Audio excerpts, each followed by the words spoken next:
समझाना चाह रहा हूँ। आप लोग अभी युवा हैं, जिंदा हैं और सपने देखते हैं। जिंदा होने का मतलब वो नहीं होता है ना।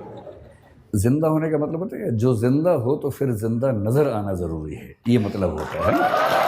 जिंदा, एक बहुत प्रसिद्ध शेर है, उसूलों पे जो आँच आए तो टकराना ज़रूरी है, जो जिंदा हो तो फिर जिंदा नज़र आना ज़रूरी है।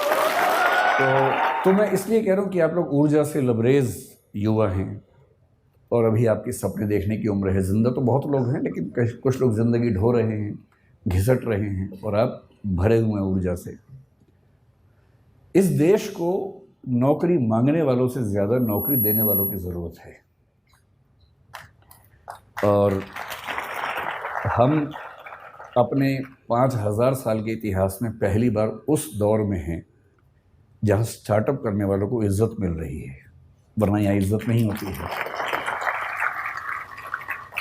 अभी जो सरकारें हैं हमारे पास, सेंटर में भी, कुछ स्टेट्स में भी, और किसी मामले में आप उनसे सहमत हों, असहमत हों, समर्थन करें, विरोध करें, इस मामले में तो आपको मानना पड़ेगा कि उन्होंने पहली बार स्टार्टअप करने को इज्जत वाला काम बना दिया है।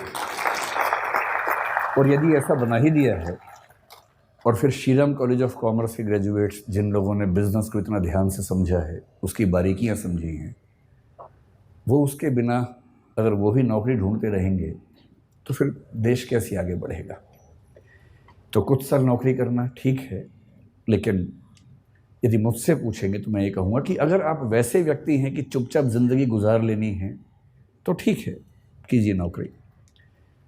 नौकरी करनी है, साथ में कुछ किताबें लिखनी है तो कीजिए नौकरी। पर यदि कुछ बड़ा सोचा है, अगर आप चाहते हैं कि आप इस देश और समाज को कुछ बड़ा योगदान दे सकें, तो सबसे अच्छा विकल्प है उद्यम। और उद्यम का मतलब केवल आर्थिक उद्यम नहीं होता है। उद्यम का मतलब है कि आप जोखिम लेने वाले व्यक्ति हैं, आप बहुत शांत व्यक्ति नहीं हैं। और जोखिम लेना कुदरत ने सिखाया, हमें प्रकृति ने सिखाया है। प्रकृति के विधान में सुरक्षा नहीं होती है, प्रकृति के विधान में जोखिम ही जोखिम है। वो तो हमने शहरों में, गांवों में सुरक्षा डेवलप कर ली है, और थोड़ी बहुत सुरक्षा ज़िंदगी में रहे तो अच्छा भी लगता है। लेकिन जंगल का नियम, प्रकृति का नियम सुरक्षा पर नहीं टिका है, वो खतरों पे टिका है, जोखिम पे टिका है। जो भी आप में से अपनी ज़िंदगी को शानदार बनाने के लिए जोखिम लेने को तैयार है, मेरी नज़र में वही एंटरप्रेन्योर है, वही उद्यमी है। और जोखिम केवल पैसे के लिए नहीं होता है, होना भी नहीं चाहिए। जोखिम महात्मा गांधी ने भी लिया, अंबेडकर साहब ने भी लिया, दोनों शानदार वकील थे। डॉक्टर अंबेडकर, मैं परसों कोलंबिया विश्वविद्यालय में गया जहाँ से उन्होंने पीएचडी की, एक पीएचडी की, लंदन स्कूल से दूसरी 3 पीएचडी की उन्होंने। इन लोगों ने अपने अपने सफल करियर को दांव पर लगा के जोखिम लिया कि देश को एक अच्छा राजनीतिक और सामाजिक मंच मिल सके। ये सोशल एंटरप्राइज है, पॉलिटिकल एंटरप्राइज है।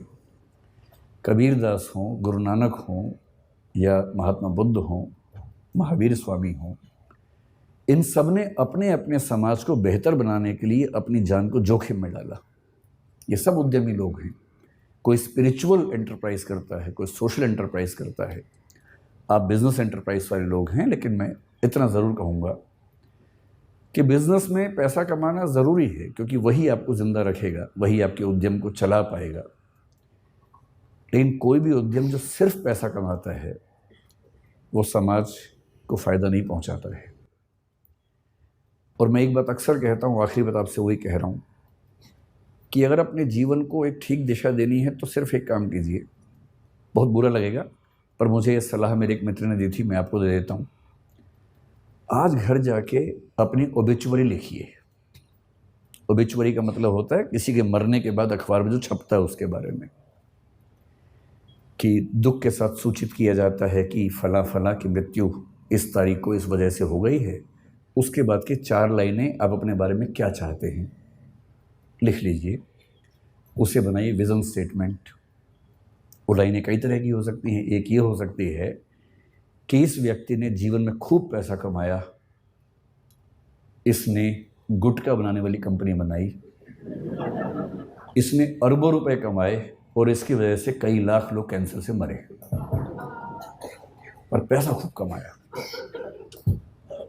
दूसरा ये हो सकता है कि ये व्यक्ति चाहता तो अरबों रुपए कमा सकता था, पर इसने लाखों ही कमाए और अपनी ऊर्जा उन चीज़ों में लगाई जो समाज को और बेहतर बना सकती है।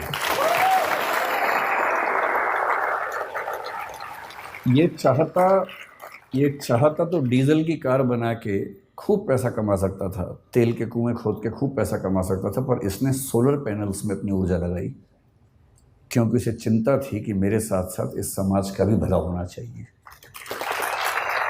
तो जो मैं कंक्लूडिंग रिमार्क के तौर पे कहना चाह रहा हूँ, आप लोग इस देश के भविष्य हैं, स्टार्टअप की दुनिया के भविष्य हैं। कुछ बड़ा कीजिए और ऐसा मत कीजिए जो केवल और केवल बिजनेस तक सीमित हो। जब बिजनेस और एथिक्स मिलते हैं तो जो सिनर्जी बनती है वो सिनर्जी किसी भी देश और समाज के लिए बेहतर है। बहुत बहुत धन्यवाद, आप लोगों ने बुलाया। धन्यवाद।